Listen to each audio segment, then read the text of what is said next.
Happy New Year, my friends. 2026 is poised to be the best year ever for you. But in order for that to happen, you got to do some groundwork. One of my mentors, John Maxwell, he would say you should plan ahead. And plan ahead sounds pretty basic, but planning ahead just means you are being intentional. You're not running on some opioid. You know what I mean? People just hope that it's going to be a great year without doing anything further. But I want to share with you in the first few hours of 2026 how to strategize and plan ahead. What I typically do is I have macro goals, and I make those macro goals align to a quarter. So the first 3 months I have a goal. The next 3 months I have another goal. The next 3 months I have another goal. And finally, to round off the year, I have my final goal. And I did meet my final goal for 2025. So it actually does work when you have goals that are macro.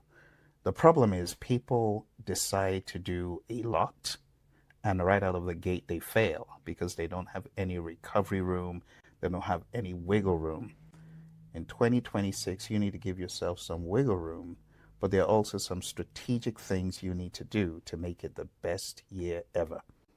So the key to a successful year is to think ahead and plan ahead and nail it right on the head. You got to hit that nail right on the head. You got to act. And don't live on the opioid drug. So hope without action is just a dream. Action with a plan is a blueprint for success. Now, don't get me wrong, it's okay to dream, but if you want to assure yourself of deliberate, intentional success, you got a plan. Let's go into the plan ahead mnemonic to help you with your 2026. P, predetermine your course of action. You got to have a vision in mind of where you want to end up before you get there. This is the most important piece.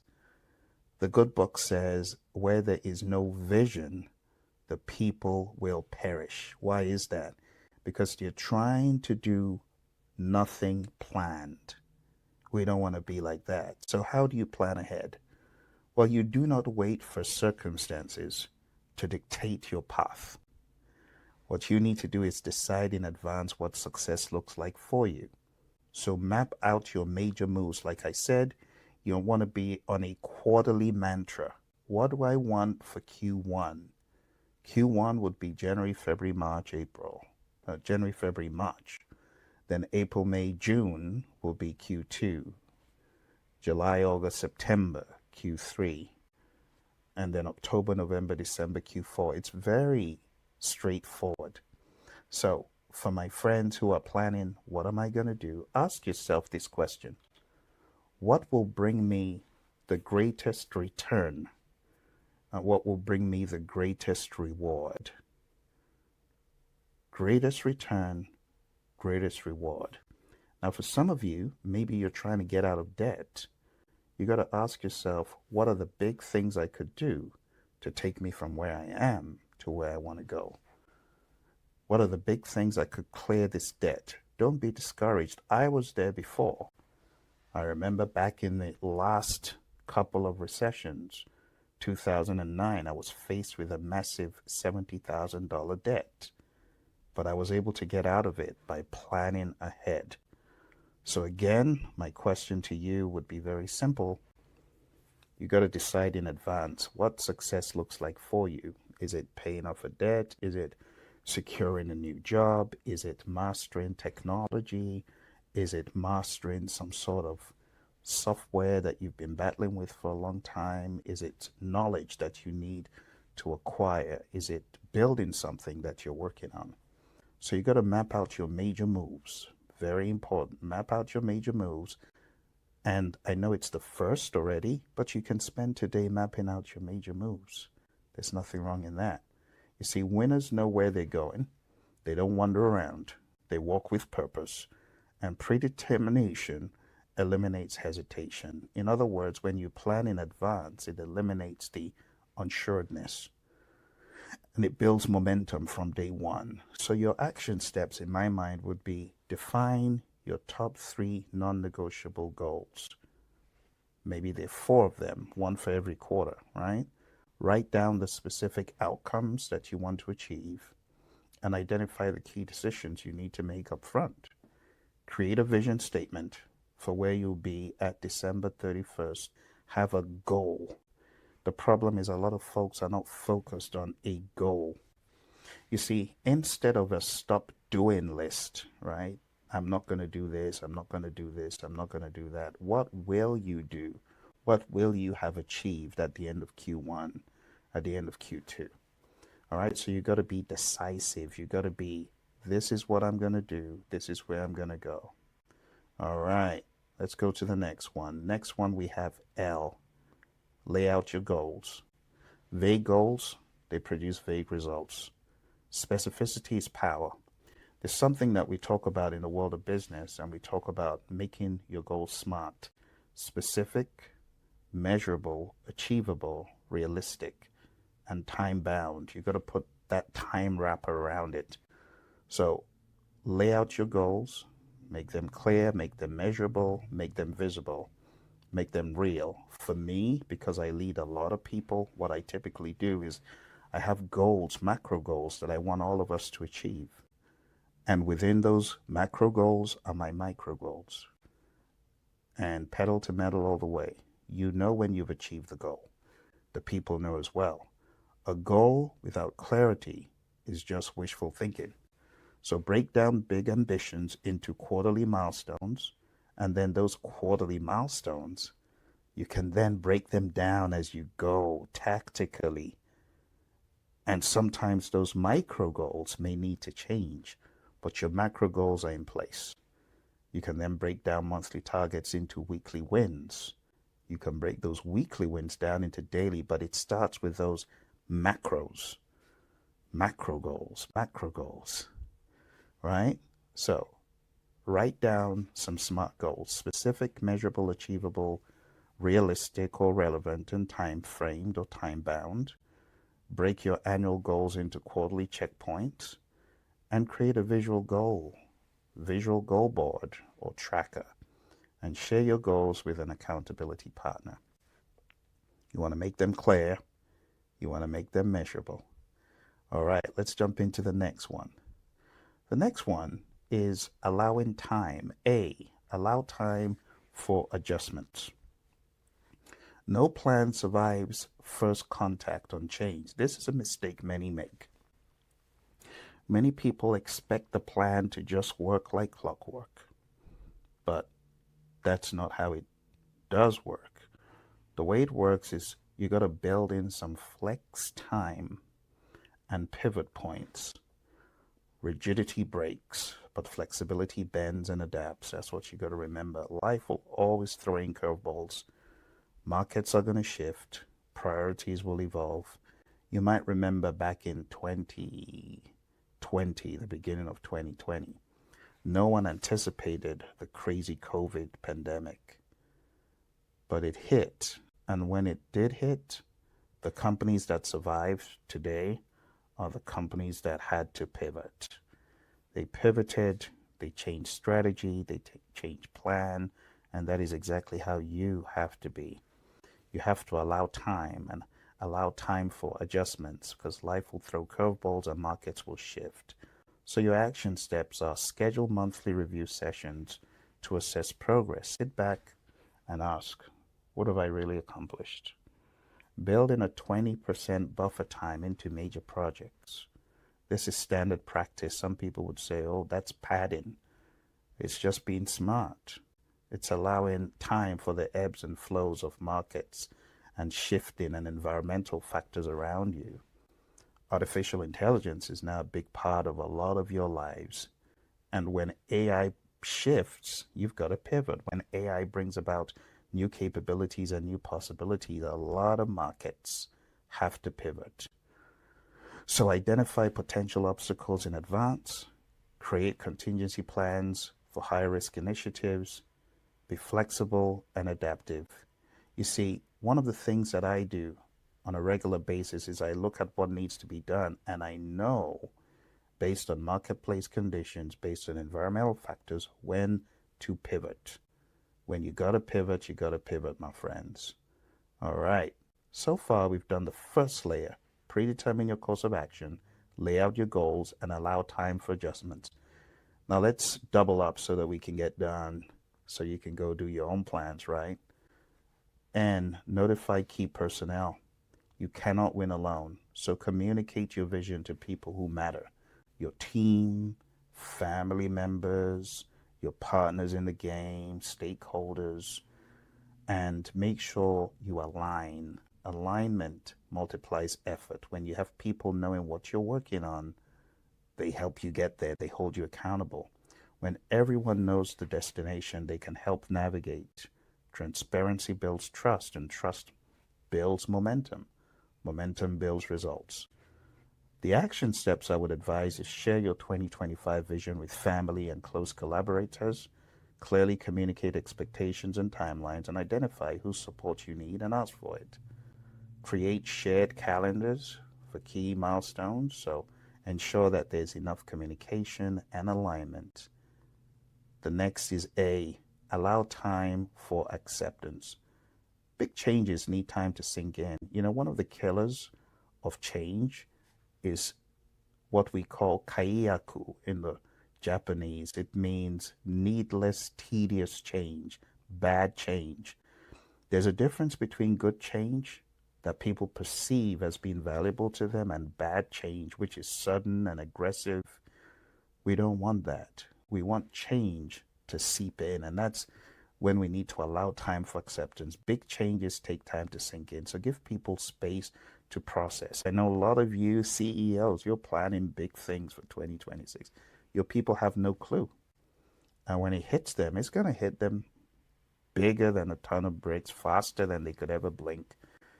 You got to allow time for these things to sink in. Not everyone moves at your pace. The great John Maxwell, my mentor, who created this framework, he said, you got to move slowly through the crowds. What does that mean? It means not everyone moves at your pace. So you got to spend time with sense-making sessions and sharing ideas. Maybe it's with family. Don't spring a big old change on your kids, a big old change on your significant other. That's not how to do it, right? So patience now prevents resistance later. Whether it's a new business direction, a lifestyle change for your family, your kids, maybe it's a new major project, maybe you're thinking of buying something that's a big investment. Yeah, let your circle adjust. Buy-in beats pushback every time. Your action steps are to introduce major changes gradually, not all at once. Listen to concerns and address them thoughtfully, and celebrate small wins to build confidence. You got to be patient with those who need time to adapt. I remember a very big change that came on us suddenly, my sisters and I, when my parents decided, all right, we're going to make this move and we're going to do it in the next few weeks. I'll never forget that big change. It was monumental. It was massive. It was huge. So don't do that to your family members. Don't do that to your kids. Give them time to make sense and say their goodbyes if it's a big geographical move and things like that. You got to be patient with those who need time to adapt. Okay, next we move into H, head into action. This is where you're resolute and you've done your planning and you're ready to go, right? Planning without execution is paralysis. So you got to move to hit that nail on the head. You got to take the first step, then the next. Momentum creates clarity, and clarity creates confidence. Don't wait for perfect conditions. They don't exist. You got to start messy. You got to start ugly. One of my other mentors, he would say, do it ugly. Paul Martinelli, shout out to Paul. He would say, do it ugly, do it afraid. Do it anyway. He would say, jump out from the building and grow your wings on the way down. That's a bold move right there. But you got to refine as you go, right? You got to go into action. Action beats perfection every single time. So take one significant action within the first 48 hours. Start planning that Q1 goal, okay? Commit to daily progress, even if it's 15 minutes. Track your actions, not just your intentions. Build the bias towards action muscle consistently and execute. For those of you that are in my inner circles, I challenge you to post, whether you're members of one organization that I've got or you are one of my followers on any of these mediums. Hold yourself accountable, take action, and post it for the world to see. A lot of people think posting action is showing off. It's actually to hold you accountable in many of these instances. E, expect problems. Obstacles aren't anomalies, they're inevitable. So you got to plan for friction. When you expect resistance, you're not surprised by it, you're ready for it. Every meaningful goal faces resistance. You know, part of my mentality when I'm setting goals is a BHAG mindset. A BHAG just means a big, hairy, audacious goal. It's a goal that, wow, you really want to pull this off? That requires a whole lot of energy and a whole lot of fortitude. And yes, you get to a point where you're fed up of the same old, and you want a massive shift. You got to go into BHAG mode, big, hairy, audacious goal mode. So the question isn't, will there be problems, but how will I respond when they arrive? The action steps, I would say, think in advance the 3 most likely obstacles for each major goal and develop if-then scenarios for common challenges. Like personally, I think about these as risks, risk management. You got to manage the risk in every endeavor, whether it's AI implementation, whether it's going for a new job, whether it's investing. You got to think about risks and what you'll do. If X happens, then you might do Y. Build an emergency fund, financial and time, maybe even resources and people, alternatives, right? Reframe problems as puzzles to solve, not as reasons to quit. So you got to be resilient and prepared. A, always point to the positive. Your narrative shapes your reality. So focus on wins, focus on lessons and progress. The great Zig Ziglar, he says it's a PMA. It's a positive mental attitude. Attitude is so important because once your attitude is deflated, everything else gets deflated. But once your attitude is high, everything else follows. You see, Zig Ziglar, he has a quote that says, it's your attitude that determines your altitude, not your aptitude. A lot of people are smart, but their attitude stinks. It's not enough to have all of the aptitude. You need to have that attitude that will determine your altitude. You got to get high. I told you, it's not enough to get high on opioid. You got to have that positive mental attitude to anchor it back each and every time. So focus on your wins, right? Negativity drains, positivity fuels. I hate hearing the complaints, oh, this AI did this, AI did that. It drains me. I hate listening to the complaints. Okay, what are you doing about it? Change your playlist, change people you listen to. If something is draining you, just change it, but don't keep complaining without action, right? It's not toxic positivity, it's strategic optimism. Acknowledge setbacks, extract lessons, then redirect focus to forward motion. So start each day listing 3 things you're grateful for, celebrate small wins publicly with your team, and when problems arise, ask the question, what's the opportunity here? Every cloud has a silver lining. I strongly believe that, hugely. End each week with a wins review instead of dwelling on losses. It's very easy to look at losses, but we need to count our blessings and count our gains. So have optimism and be aware of your momentum. All right, final one, my friends. The D for plan ahead is daily review and reprioritize. You know, in the world of business, a lot of what we see around, whether it's Amazon or Apple or Ferrari or, Lululemon, whatever we look around in terms of businesses, they're going off a prioritization list. They're doing the big bets, the most important things. And for us, not as organizations, but as individuals, we got to think in that kind of product owner role, the same way these organizations do, and they're able to prioritize aggressively. You know, one of the most aggressive prioritization experts, I call him, was Jack Welch. Jack Welch of GE, he was extremely aggressive, and he went from 300 businesses to just the top, was it 12 or so? He sliced, divested, got rid of, reprioritized aggressively. See, the problem with a lot of people, they're trying to get too much done in a day. They're not leaving anything for tomorrow, or they're not just removing things from the list. You got to remove unnecessary stuff from your list. You got to purge your list. Some people trying to do too many things. You might be a songwriter. You want to write 100 songs. Well, maybe focus on 5 top ones, not 100 pieces of garbage. You get what I'm saying? Or you want to create 20 software applications. Maybe one is what you need to focus on.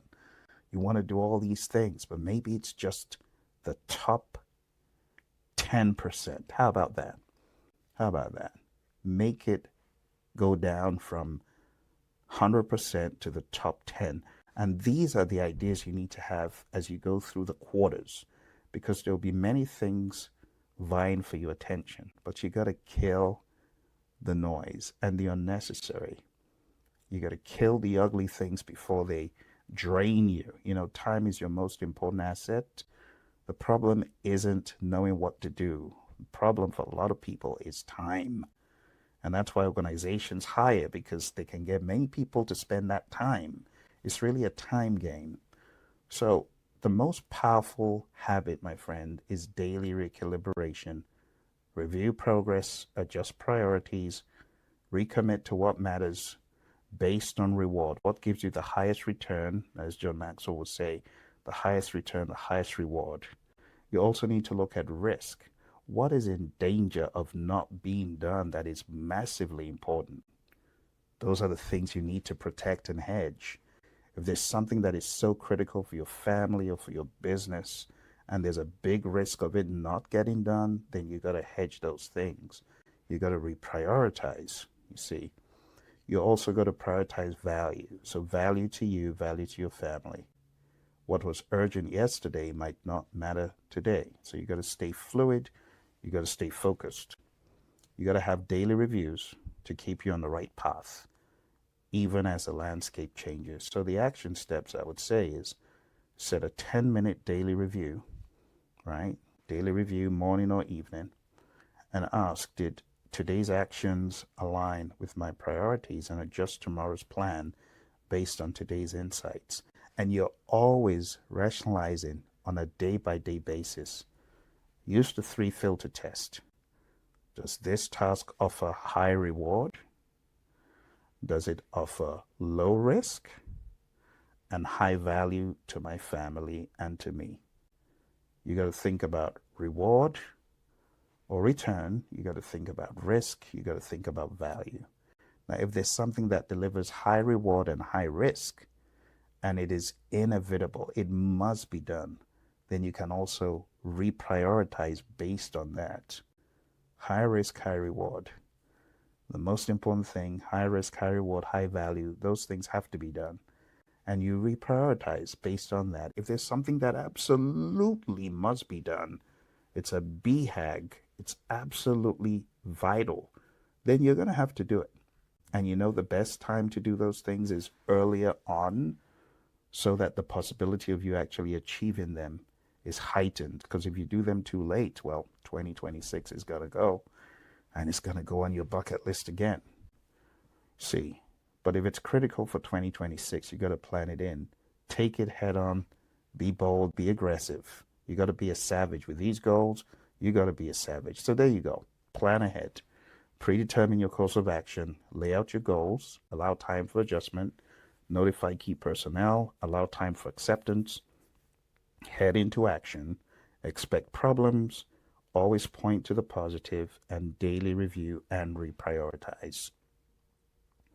So the prioritization filter, one more time, is think about reward. Does this action move me closer to my biggest goals?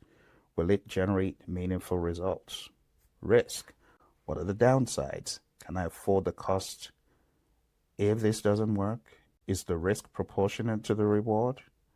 And don't be afraid of risk. Sometimes big risk, big reward. You got to plan that in, right? And value. Does this align with what matters most to me and my family? Will I look back and be proud of this choice? If an action doesn't pass at least 2 of these 3 filters, you may want to reconsider. The problem is a lot of people have things dumped on them. If something is being dumped on you, you got to shake it off. You got to let it roll off your back, just like water off a duck's back. People trying to pour garbage stuff on you to do, or garbage issues, you got to be aggressive to protect your sanity. Protect your sanity, my friend. It matters most. If your mind is in the right space, all of these things have a great possibility of being done. But if your mind and your attitude is low, it's hard. So you got to protect. You got to hedge your mind. Don't allow garbage to be dumped on you. And don't allow guilt tripping. A lot of times people try to take you on guilt trips. Don't allow it. So, my friend, your 2026 awaits. Your 2026 awaits. 2026 can be an absolutely awesome year for you, but you got to decide what to do and when. Thank you for joining me today, my friends. I wish you all the very best in 2026. Plan ahead, be a savage, and honestly, take no prisoners. All the very best, and bye for now.